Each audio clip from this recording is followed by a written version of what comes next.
성경 말씀 보겠습니다. 학개 2장 1절로 9절까지 제가 봉독해 올리겠습니다. 7월 곧 그달 21일에 여호와의 말씀이 선지자 학개에게 임하리라.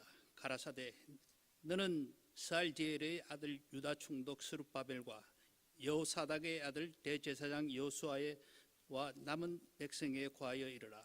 너 중에 남아있는 자 곧 이전에 이전 영광을 본 자가 누구냐? 이제 이것이 너희에게 어떻게 보이느냐? 이것이 너희 눈에 보잘것이 없지 아니하냐? 그러나 나 여호와가 이르노라. 스룹바벨아 스스로 굳세게 할지어다. 여호사닥의 아들 대제사장 여호수아야 스스로 굳세게 할지어다. 나 여호와의 말이니라. 이 땅 모든 백성아 스스로 굳세게 하여 일할지어다. 내가 너희와 함께 하노라. 만군의 여호와의 말이니라.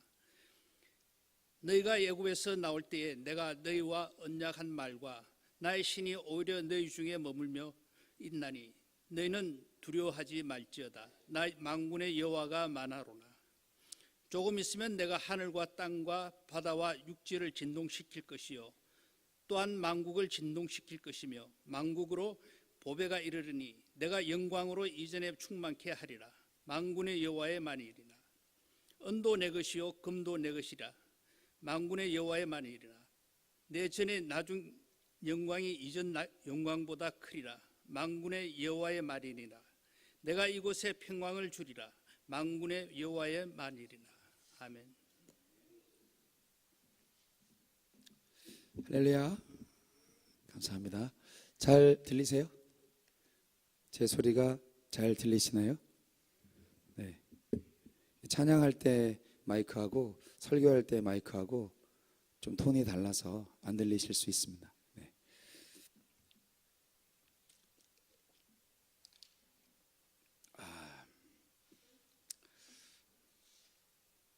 오늘 말씀은 이 2018년의 맨 마지막 주일날이라서 무슨 말씀을 전할까 하다가 그냥 매일 성경의 순서대로 하기로 했습니다. 저희 교회는 현재 새벽기도회 시간에 성서 유니온에서 나온 매일 성경 그 순서 성경 읽기표대로 묵상을 하고 있는데 주일은 새벽기도회가 없잖아요. 그래서 그 새벽기도회 말씀 역시 이 말씀입니다. 근데 이 말씀 역시 오늘 우리 하늘의 교회에게 주시는 하느님의 말씀임을 또 깨닫게 되고 또 이 말씀 가운데에서 여러분 지치지 아니하고 다시 힘을 얻으시는 하느님의 일꾼 되시기를 주의 이름으로 축원합니다. 이전보다 더한 영광이죠. 나중 영광이 더 크리라. 우리 하느님께서 말씀하셨는데 이 예언자 이 학개라는 사람은 학개밖에 안 나와요. 다른 데서 안 나오고 이 학개에서만 나오는데 이름도 재밌죠. 학개. 네. 할게. 이 말을 좀 빨리 하면 학개. 예, 그렇게 되잖아요. 이 아저씨 농담이지만 이 학개. 이 말이 저는 좋은 것 같아요. 예. 뭐든지 학개. 좋잖아요. 안 돼. 싫어. no. 못해. 이거보다는 학개. 좋잖아요. 네. 학개서 2장 1절로 9절 말씀인데 1장하고 2장밖에 없어요. 굉장히 짧은 말씀. 근데 이제 어제도 새벽에 말씀드렸고 내일도 새벽에 말씀드릴 거지만 학개서 전체를 말씀드리다 보면 여러분 이 이스라엘 백성들이 쫄딱 망해가지고 이 바벨론에 끌려갔다가 이 70년 이제 포로 생활을 하고 그 참 거의 2세대 정도의 시간이죠. 예, 그래서 완전히 세대가 바뀌었죠. 그렇지만 할아버지들은 남아 있었겠죠. 여하튼 그래서 이 포로 생활에서 이 페르시아 왕 고레스의 칙령으로 말미암아서 다시 돌아옵니다. 이 예루살렘 본토로. 그래서 성전 지어. 옛날에 성전 다 망가졌잖아. 성전 지어. 그렇게 말해서 총독 스룹바벨, 여호수아 뭐 이런 사람들 다 그쪽 페르시아 쪽에서 다 지정한 관리들이죠. 네, 하지만 그러나 유대인들이죠. 네, 그래서 이제 제2의 성전의 이름이 스룹바벨 성전이에요. 그 당시에 다스리던 사람 이름이 스룹바벨이라서 스룹바벨이 뭐 벽돌 한 장 날랐는지는 잘 모르겠지만 여튼 그 제2의 성전을 짓고 있는 상황에서 이제 학계 선지자의 역할이 있었던 것입니다. 어떤 역할이냐? 이제 포로 생활에서 왔어요. 성전을 지으려고 했는데 뭐가 있어야 말이죠. 완전히 폐허가 됐고, 그리고 뭐 저쪽도 북쪽의 사마리아 사람들은 그거 짓지 마 하면서 왜 그런 걸 지으려고 해? 우리는 그런 거 없이도 예배 잘 드렸어 하면서, 원래부터 북이스라엘과 남유다는 갈라질 때 남유다 쪽에 예루살렘이 있었고 북이스라엘 쪽에는 그리심산밖에 없었기 때문에, 그래서 이 사마리아 사람들은 이 모압 사람들하고 또 이렇게 혼혈 결혼을 많이 하셔가지고 아주 이방 민족처럼 유대 민족, 유대 지파 사람들한테 멸시당했잖아요. 멸시를 당하니까 그 사마리아 사람들도 또 유대 사람들을 싫어할 거 아니에요. 그러니까 유다 사람들이 바벨론 포로 갔다 와가지고 성전 지으려고 하니까 짓지 마 그렇게 방해를 한 거죠. 당연한 거죠, 어떻게 보면. 그러니까 방해를 하고 있지, 힘은 없지, 그리고 또 재료도 없고, 뭐 사람들 돌아와봤자 거의 한 5만 명 정도밖에 안 되는 그런 인원 가지고 뭐 짓나, 뭘 어떻게 하나, 그렇게 있을 때 이제 학계 선지자가 나타나는 겁니다. 짓다가 이게 잘 안 되니까 그냥 그만둬요. 포기해요. 얼마나, 이게 벌써 70년 동안 그 바벨론에서 똑같이 노예처럼 살은 거예요. 기억나시나요? 애굽 시대 400년의 노예 생활을 기억하십니까? 그때를. 여러분, 이 노예로 살았으니까 실업자가 없잖아요. 자율성이 없는 거예요, 이 포로 생활은. 그래서 포로 생활에 맞들이면 괜찮아요. 여러분, 깜빵 생활 오래 하신 분들 죄송합니다만 거기에서 오랫동안 계신 분은 사회 나오면 정말 적응 못 하시는 그런 분들 많이 봤어요. 적당히 계시다가 나와야지 한 20년 이상 계시다가 나오면 사회가 완전히 바뀌니까 적응 못 하시더라고요. 나 다시 갈래, 다시 가고 싶어, 예, 그렇게 되는 거죠. 그러니까 70년 동안 지금 포로 생활하고 왔어요. 뭔가 자유롭게 자율 쪽으로 해야 돼요. 지금 할 줄을 모르는 거예요. 그러니까 짓는 것도 자유, 짓다가 포기하는 것도 자유, 먹을 게 없어서 먹을 걸 찾아다니는 것도 자유지만 먹을 게 없어서 안 먹어서 굶어 죽을 수 있는 것도 자유. 모든 게 자유예요. 자유가 좋은 거죠. 그런데 노예 근성에 사로잡힌 사람들한테는 자유가 죽음이에요. 그렇게 돌아가고 싶어서, 그렇게 해방되고 싶어서 노래를 불렀건만, 그 바벨론 강가에서, 그발 강가에서 그렇게 노래를 불렀건만 막상 돌아와 보니까 이게 습관이 잘 안 돼가지고 조금만 어려움이 있어도 그냥 포기하는 거예요. 16년 동안 성전 재건 포기 중단. 그래서 학계 선지자가 힘을 줍니다. 하나님 약속 아직 있어. 너희들을 구원하실 거야. 그리고 하나님의 성전 세우고 그곳에서 만나자. 그렇게 말씀하시는 거예요. 성전의 가치가 뭡니까? 성전 지을 재료도 없으니까 야, 그냥 산에 올라가서 나무 해다가 그냥 대충 해.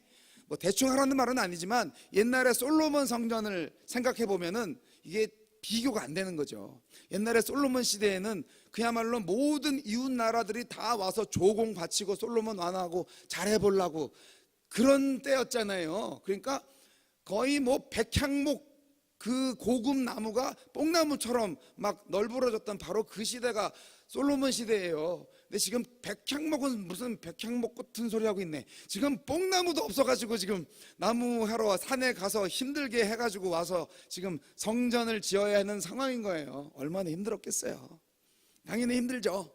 그런데 힘드니까, 그리고 또 나의 어르신 분들은 아유, 솔로몬의 성전에 비하면 저 아무것도 아니야. 지금 저기 성전이야. 저게 그렇게 지어서 뭐 했어 먹었냐? 뭐 이런 말을 또 하고 있고, 안에서 뭐라고 하지, 밖에서 짓지 말라고 하지, 아주 그냥, 그리고 배고프고 굶주리고 헐벗고 그러지, 날씨라도 춥고 그러면 힘들죠. 포기할 수밖에 없는 상황이에요. 보통 사람들인 거예요. 이 사람들이 나쁜 사람들이 아니에요. 우리와 같은 보통 사람들이에요. 그럴 때 짜잔, 학계의 선지자가 나타난 거예요. 하나님 보내셨죠. 그래서 힘내라고.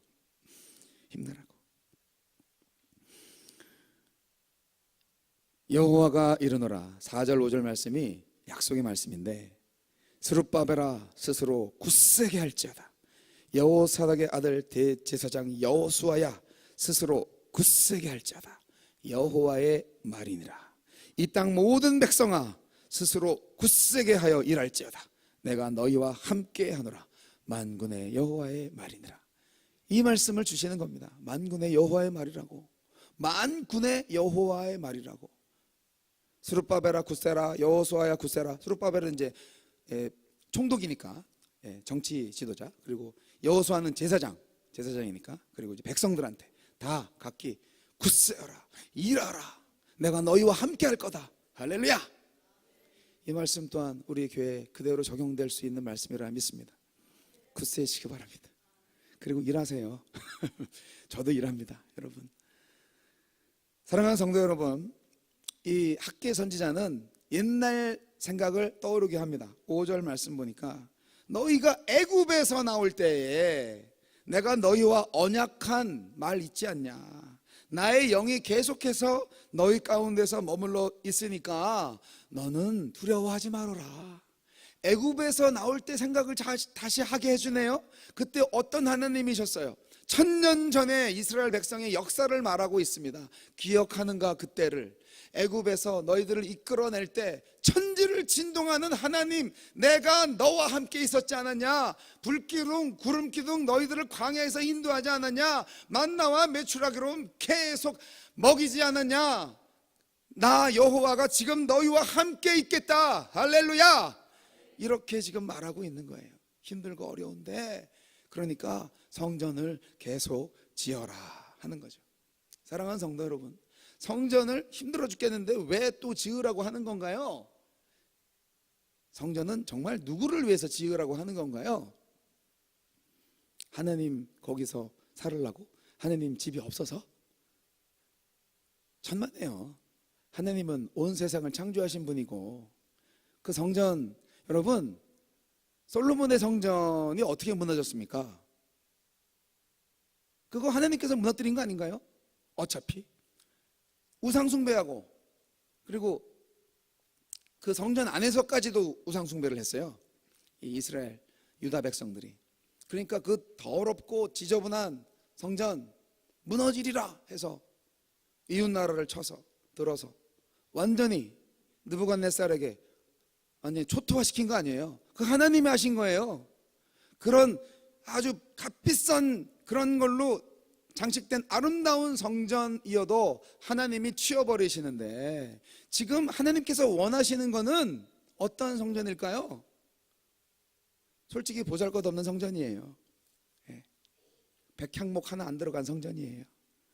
그러나 성전을 지으라고 말씀하신 이유는 무엇일까요? 그곳이 바로 예배의 장소이기 때문입니다. 그곳에서 이스라엘 백성들, 나의 자녀들의 예배를 받고 싶으셔서 하신 것입니다. 우리 하나님께서 너희들의 예배가 그립다고, 너희들의 예배가 정말 그립다고, 너희들 마음 놓고 찬송하지 못했지, 너희들 포로 생활하면서 마음 놓고 기도하지 못했지, 그곳에서 이곳에서 다시 돌아와서 성전을 짓고 이곳에서 나를 예배하렴. 내가 너희를 만나줄게. 그리고 내가 너희에게 그 옛날에 약속했던 그 복을 다시 줄 거야. 이 세상의 모든 금과 은이 다 내 거야. 너희들에게 다 채워줄 거고 그 성전에 다 채워줄 거야. 그렇게 새로 약속하신 것이 아니겠습니까? 여러분, 이 약속이 반드시 우리의 약속이 되어야 할 줄로 믿습니다. 여러분, 근데 이제 이 사람들이 두 가지 이 성향이 있어요. 낙관주의적인 사고방식을 가진 사람들은요, 그냥 무조건 잘 될 거야. 나 배고파, 먹어, 잘 될 거야. 나 추운데 입어, 괜찮아. 그냥 낙관주의자들이 있어요. 이런 사람들은 이 좀 상황을 컨트롤할 수가 없어요. 대책이 없는 사람들. 여러분, 19세기 말에 과학과 기술이 눈부시게 발달했던 역사를 우리는 알고 있습니다. 산업혁명 아시죠? 엄청난 과학기술이 발달했어요. 그때부터 하나님을 멀어지게 했어요. 우리 사람들이 계몽지 시작되고 이제 기술 발달하고 막 날아다니고 막 그러니까, 야, 이 인간이 이게 정말 신이다, 야, 그렇게 생각을 했을 때가 있었어요. 그런 우리 인간 세상은 정말 완전히 잘 될 거야, 그런 낙관주의의 환상에 완전히 얼음물을 끼얹는 사건이 있었죠. 그것이 뭡니까? 월드워, 제1차 세계대전, 제2차 세계대전. 과학기술 문명이 발달하니까 그 발달된 과학기술로 무기 만들어가지고 1,000만 명 이상을, 수천만 명을 죽여버렸어요. 1차, 2차 세계대전 통해서. 무시무시한 역사죠. 낙관론이 쑥 들어갔어요. 그래서 그 다음에 실존주의가 나오고, 그 다음에 비관론이 나왔어요. 우리는 아무래도 안 돼, 우리는 다 악해, 뭐 이러면서 이렇게 이제 사람들의 마음이 막 움직이는 거예요. 다 쓸데없는 거야, 해봤자 소용없어, 뭐 이런 거죠. 솔직히 우리 이거 힘 있는 사람들, 빽 있는 사람들이나 그렇게 하는 거지. 야, 너는 흙수저니까 금수저나 되는 거지. 다 쓸데없어, 노력하지 마, 그냥 그렇게 살아. 이렇게 비관론자들이 우리 주위에 혹시 있지 않습니까? 그것도 나쁜 겁니다. 우리는 어떤 생각을 가져야 되냐면, 우리는 하나님이 하시면 뭐든지 하신다. 할렐루야. 우리가 모든 것을 그냥 운명으로 받아들인다는 것보다는 모든 것은 하나님의 섭리다, 하나님의 경륜이다 하면서 하나님의 뜻을 정확하게 분별하고 이 세상을 하나님의 눈으로 통찰력 있게 볼 때, 하나님이 하시는구나. 그러면 그 하나님이 하시고자 하는 그 선에 딱 서 있어서 하나님께서 하라고 하실 때 하면 되는 거예요. 그러면 안 되는 것도 됩니다. 그때 하나님의 기적이 일어나는 거예요. 여러분, 믿음은요, 내 힘으로 할 수는 없다. 얼핏 보면은 비관론 같아요. 그렇지만 운명론적으로 어떻게 보면 결단하라는 얘기죠. 운명론적인 것은 모든 것을 체념하고 수동적인 자세를 취하게 하지만, 믿음은요, 내가 할 수 없는 것을 인정하지만 대신 전능하신 하나님이 모든 것을 하신다. 이러한 믿음이에요. 이런 간절함이에요. 이런 비전을 보는 거예요. 그렇기 때문에 우리 바울 사도 말씀하셨잖아요. 내게 능력 주시는 자 안에서 내가 모든 것을 할 수 있다. 빌립보서 4장 13절 말씀처럼 말이죠. 그렇기 때문에 우리가 어렵고 힘들어도 바울 사도의 또 하나의 고백처럼 사방으로 우겨쌈을 받아도 쌓이지 아니하고, 답답한 일을 당해도 낙심하지 아니하고, 핍박을 받아도 버림받지 아니하고, 거꾸로 뛰림을 당해도 망하지 아니하고, 이런 고백을 고린도후서에 하고 있지 않습니까? 여러분, 이스라엘 백성들은 지금 어떤 생각에 사로잡혀 있습니까? 낙관주의입니까? 비관주의입니까? 여러분, 그분들은요, 성전을 건축하라 학계의 메시지를 듣고 감동을 받아서 3주 만에 일을 시작했는데, 열악한 상황에서 성전을 다시 짓다 보니까 이 여건 어려운 게 아니잖아요. 결국 또 성전 짓는 것을 한 달 만에 중단합니다. 이 작심 3일은 좀 넘었지만 포기가 참 빨라요. 네. 막 자꾸 딱 가다가 바로 이렇게 이런 거죠, 이제. 이런 느낌 아시죠? 네. 여러분, 다시 하나님께서 1장에 이미 학계가 그렇게 말씀했고, 이제 2장에 와서 또 다시 말씀하시는 거예요. 학계 선지자를 통해서. 사랑하는 성도 여러분, 고난 가운데서 우리가 소망을 가지는 근거는 하나님이 우리의 삶이나 문제보다 크신 분이기 때문입니다. 문제보다 크신 하나님을 바라보시기 바랍니다. 여러분, 슬픔과 질병이 있고 심지어 죽음이 다가온다 할지라도 선하신 하나님께 모든 것을 맡기고 그분이 인도하시는 대로 나아가면 바로 그것이 하나님의 사람이고, 그 사람이 있는 곳이 바로 하나님의 나라입니다. 천국입니다. 여러분, 사업에 실패할 수 있죠. 실패하는 거 나쁜 일이죠. 하지만 주님 때문에, 주님이 아직도 나와 함께 하신다는 믿음 때문에 기뻐할 수 있습니다. 우리가 병에 걸려서 죽게 되었다. 힘들죠. 슬픈 일이에요. 그러나 설령 내가 암에 걸렸다 할지라도 주님 때문에, 주님이 나와 함께 하시기 때문에 감사할 수 있는 것입니다.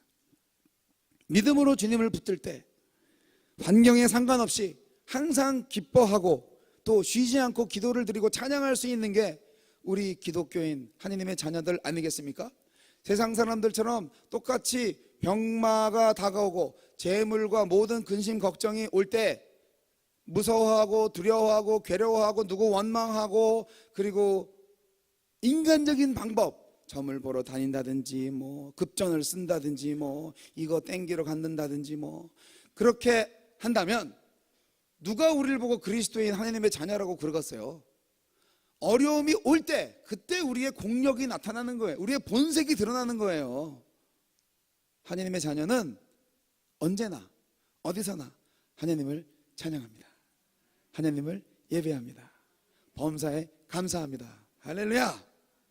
이스라엘 백성들은 지금 낙심해 있습니다.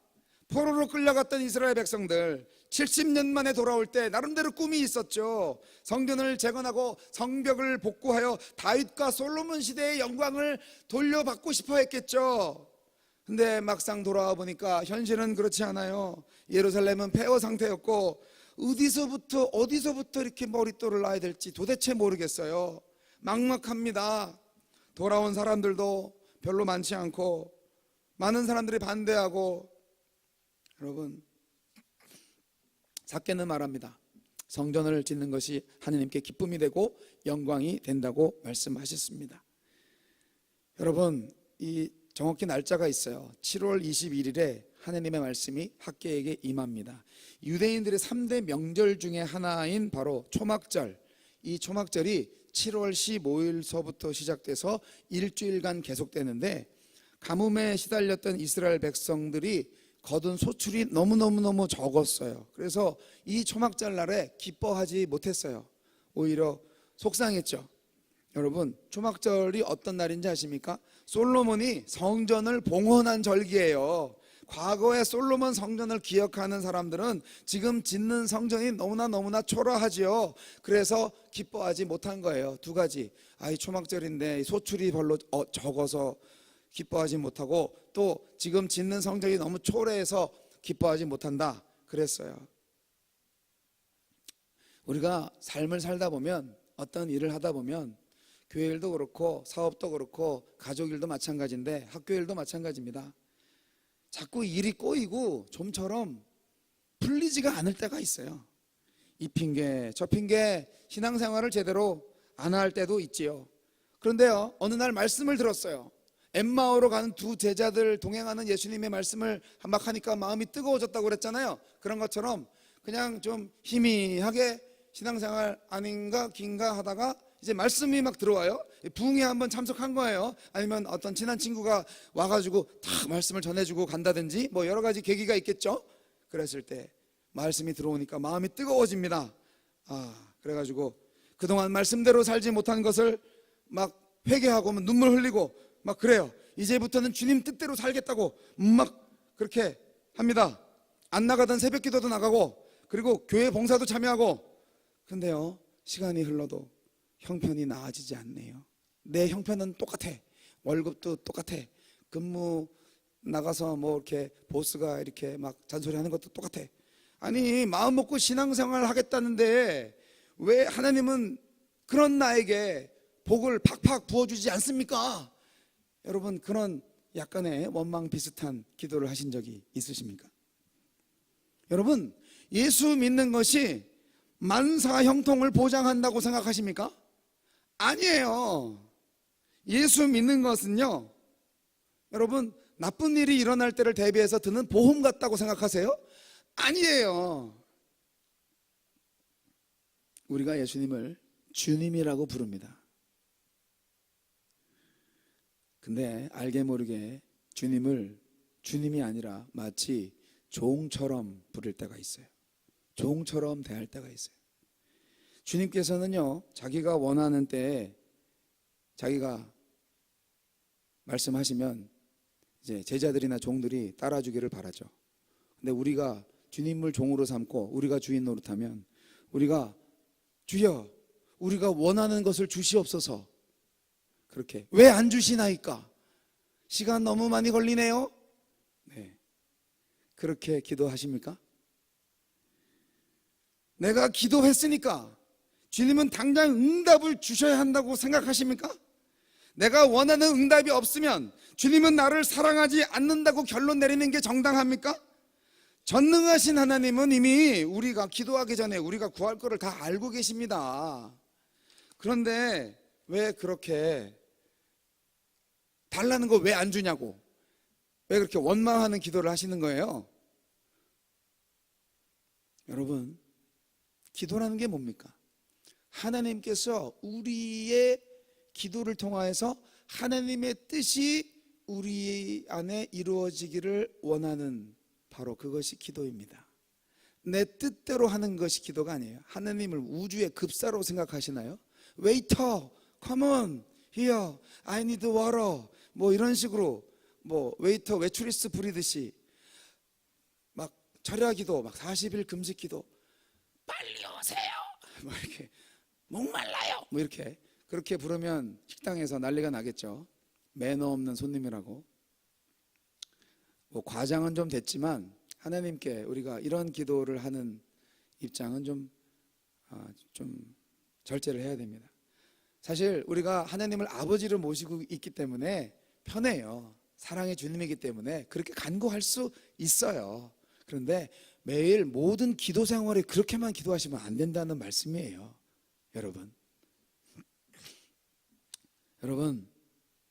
우리는 성전을 건축해야 됩니다. 무슨 성전? 우리 예배당은 근사한데. 사실대로 말하면 우리 예배당은 아직 하나님께 봉헌되지 못했습니다. 이제 시작을 한 거죠. 건축을 시작을 한 거예요. 10수년 전에. 그리고 열심히 우리 페이먼트 하고 있잖아요. 그래서 그것을 마지막에 봉헌할 때 정말 솔로몬이 성전 봉헌할 때처럼 정말 하나님의 임재가 웅쾅쾅쿵쾅 그냥 구름이 확 나오고 막 그런 4,000명의 성가대는 안 되더라도 한 40명쯤 이렇게 콰이어가 짠짠짠 하면서 하나님께 봉헌 드리는 그런 날이 오기를 정말 간절히 바랍니다. 물론 이 건물이 성전이라고 주장하는 것도 아니에요. 우리 신약 성서시대를 사는 우리들은 우리 몸이 성전인 것을 믿습니다. 그러나 예배를 드리는, 공예배를 드리는 장소로서 이 성전처럼 되어 있는 교회 건물에 우리의 마음을 담는 것이 결국 하나님께 마음을 드리는 것과 일맥상통합니다. 건물을 섬기는 건 아니에요. 목사를 섬기는 거 아니에요. 그러나 하나님을 섬기는 자를 사랑하고 존경하고 따르고 믿고 하는 것은 우리 모든 공동체의 기본적이고 지당한 질서고 또 덕입니다. 그렇기 때문에 우리가 성도들 정말 피땀 흘려서 헌금한 돈으로 아름답게, 또 우리 원로 목사님, 파운더 되시는 원로 목사님 계신데, 처음에 조그만한 데에서 한 가정 가지고 시작한 교회, 미국 교회 빌려서 눈치 보면서 냄새 날까봐 막 청소 잘하시고 다 경험한 거죠. 그런 거 하다가 이제 하나님께서 인도하셔서 이 아름다운 이 동산에 좋은 싼 값으로 대지를 구입하고 예배당을 건축하고 그렇게 해온 거지 않습니까? 정말 아름다운 하나님께 드리는 예배를 이렇게 드릴 수 있다는 것도 큰 은혜라고 저는 믿습니다. 결코 헛된 것이 아니에요. 그런데 그 모든 정성과 노력이 더 헛되지 않게 하려면 여기서 더 성장하고 더 아름답게 더 확장하고 더 건설해 나가야 되지 않겠습니까? 건물도 그렇고 저와 여러분의 믿음도 그렇고 말입니다. 그래서 학계 선지자가 지금 성전을 건축하라 라는 이 말씀을 하는 것이 오늘 마음의 성전을 건축하고 서로가 그리스도의 영으로 충만해서 사랑으로 서로가 함께 지어져 가라 하는 그러한 바울 사도의 말씀과 같은 맥락에서 우리는 받아들일 수 있다는 것입니다. 여러분, 너희가 애굽에서 나올 때 내가 너희와 언약한 말과 나의 신이 오히려 너희 중에 머물러 있느니 너희는 두려워 말지어다. 낙심하고 힘들어하는 이스라엘 백성들에게 그때를 기억하느냐? 애굽에서 나올 때 내가 너희와 함께 했다, 그렇게 말하고 있습니다. 여러분, 우리 하나님은 이스라엘에게 소망을 주십니다. 여러분, 우리 하나님 말씀하십니다. 조금 있으면 내가 하늘과 땅에 바다와 육지 진동시킬 거라고. 만국을 진동시킬 것이기 때문에, 또 만국의 보배가 이를 것이기 때문에 내가 영광으로 이 전에 충만케 할 거야. 그렇게 오늘 본문 2장 6절 7절 말씀, 하늘의 교회와 또 모든 공동체 여러분의 가슴 속에 사무치는 보배로운 말씀의 약속이 되기를 축원합니다. 조금 있으면, 조금이 언젠지 모르겠어요. 조금 있으면, 이게 몇 달이 될지 몇 년이 될지는 모르겠어요. 그러나 하나님 말씀하십니다. 조금 있으면 내가 하늘과 땅과 바다와 육지를 진동시킬 것이요 또한 만국을 진동시킬 것이며 만국의 보배가 이르리니 내가 영광으로 이 전에 충만케 하리라. 언제 하늘과 땅이 진동한 적이 있어요? 언제 바다가 진동한 적이 있어요? 출애굽 때잖아요. 하나님께서는 다시 그런 역사를 일으키겠다고 지금 말씀하시는 겁니다. 모세 시대 출애굽 사건보다 더 위대한 하나님의 구원 사건이 일어난다는 것입니다. 사실 이것은 메시아의 예언을 말하고 있는 거죠. 전 세계에 흩어져 있는 이스라엘 백성들과 그들을 따라올 이방인들에게 구원이 일어난다 하는 것입니다. 정말 천지개벽할 일이 아니겠습니까? 이방인들도 구원받아요? 라고 하니까요. 또 이것은 또 죄를 사하기 위해서 이 땅에 오셔서 고난당하시고 죽음당하신 예수 그리스도의 십자가 사건을 예언하는 말씀이기도 합니다. 그리스도의 십자가 사건이야말로 하늘과 땅과 바다를 진동시킨 역사상 최대의 사건입니다. 하나님께서 이 만국을 진동시킨 다음에 만국의 보배가 이른다고 했습니다. 이 만국의 보배는 바로 생명의 구원자 예수 그리스도를 말하는 것입니다. 사랑하는 성도 여러분, 우리가 아직 가진 것도 없고 또 보기에 숫자도 많지 않고, 그리고 여러 가지 부정적인 환경적인 요인들이 있을 수 있습니다. 재정도 아직은 넉넉지 않고 여러 가지 인간적인 눈으로 볼 때 그럴 수 있습니다. 실망할 이유는 아주 많습니다, 여러분. 그러나 초라한 성전 때문에 실망하지 말아야 할 이유를 학개 선지자로부터 들은 이스라엘 백성들처럼 우리도 성전이 초라하건 빛과 번쩍하건 무슨 상관이냐, 내가 거기서 너희랑 만날 거야, 이게 중요한 거 아니야? 라는 것이죠. 할렐루야. 하나님이 함께 하시는 것이 바로 성전의 의미입니다. 하나님이 이곳에서 예배 받기를 원하십니다. 하나님이 이 메릴랜드에서 하늘의 교회 이곳에서 예배 받기를 가장 원하시는 하나님임을 믿으시기 바랍니다. 신령과 진정으로, 그곳에 가면 나를 정말 전심으로 예배하는 자들이 있지. 물론 우리가 항상 함께 하시지만 하나님은 우리의 예배를 기뻐 받으시는 하나님이십니다. 그래서 초라한 성전 때문에 낭망할 필요가 없다는 것이고요. 그리고 오늘 성일교 말씀의 제목처럼 나중 영광이 이전 영광보다 더 크다 하는 것입니다. 여러분, 이 스룹바벨 성전에서 예수님께서 헌화식 하셨고요, 12살 때 가셨던 성전이 이 성전이에요. 예수님이 이 초라한 성전에 왔다 갔다 하셨어요, 여러분. 그리고 또 맨 마지막에 이 성전 오셔가지고 이제 성전에서 장사하는 사람들 상을 엎으시고 그랬죠. 그 성전이 이 성전이에요. 중요하지 않아요. 헤롯 성전, 제3차 헤롯 성전은 어떻게 되는지 아세요? 그 수많은 그 세월 동안 열심히 지었다가 몇 년 안 돼갖고 바로 무너졌어요. 필요 없다 이거죠. 하나님께서 계실 곳은 어디예요? 바로 그리스도의 영이 있는 곳, 바로 그것이 하나님의 성전입니다. 이때부터 이미 하나님은 벌써 하나님의 성전, 사람에게 임하실 예수 그리스도 보혜사 성령을 보내실 그 계획 속에서 너희 몸이 성전이 되리라, 성령이 거주하는 바로 너희 몸이 성전이 되리라는 것을 예비하고 있었습니다. 그래서 이것을 메시아를 통하여서 보내주시고 오순절날 성령을 통하여서 우리에게 주신 거예요. 그렇기 때문에 우리가 바로 성전이에요. 우리의 성전을 무엇으로 치장하겠습니까? 성령의 열매로 맺으시기 바라고, 말씀과 기도로 채우시기 바라고, 성령 충만함으로 채우시기 바랍니다. 세속주의와 소비주의와 욕심과 질투와 이 모든 죄악들로 채우려고 하지 마시고 하느님의 신실하심으로, 진리의 말씀으로, 그리스도의 사랑으로 성전을 가득가득 채우시기 바랍니다. 그것이 진정 하나님께서 거하시기에 좋은 성전이고 하나님께서 예배 받으시기에 가장 아름다운 성전이 될 줄로 믿습니다. 우리가 지어가야 할 성전이 바로 그러한 성전입니다. 초라한 헤롯 대왕 성전이 우리의 목표가 아니에요. 여러분의 가정에서, 여러분의 직장에서, 여러분의 일터, 여러분의 거리마다 여러분의 자신 안에 하나님의 진리와 사랑이 가득한, 정직과 거룩함이 가득한 여러분의 성전을 지으라. 오늘 하나님께서 저와 여러분에게 말씀하십니다. 나중 영광이 이전 영광보다 더 크리라.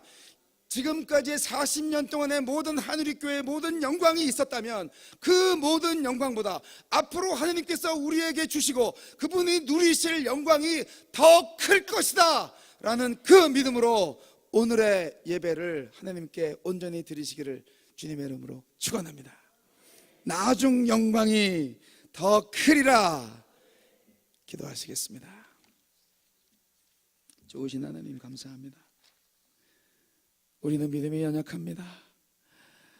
자꾸 힘들고 어려운 일이 생길 때마다 낭망됩니다. 좌절됩니다. 어찌 살아야 될지, 왜 나만 미워하는지. 주님, 그러나 주님 믿습니다. 항상 나와 함께 하시는 하나님이심을 믿습니다. 나에게 생명이 되시고 죽어도 나를 배신하지 않으시고 끝까지 나를 하나님의 자녀 삼으신 주님을 찬양합니다. 주님, 그리고 이제 주님의 교회에 다시 한번 이전보다 더 없었던 더 큰 영광으로 함께 하실 것을 믿고 감사드립니다. 주님, 현재의 고난은 장차 우리에게 나타날 영광과 좋게 비교할 수 없사오니 주여, 그 미래에 나타날 영광을 믿음으로 바라보고 오늘의 고난을 기쁨으로 참으며 하나님께 기쁨의 산 제사가 되는 우리가 되게 하여 주시옵소서. 주님, 모든 영광 받아 주옵시고 모든 삶 가운데서 주님의 역사 이루게 하여 주옵소서. 예수님 이름으로 기도하옵나이다. 아멘.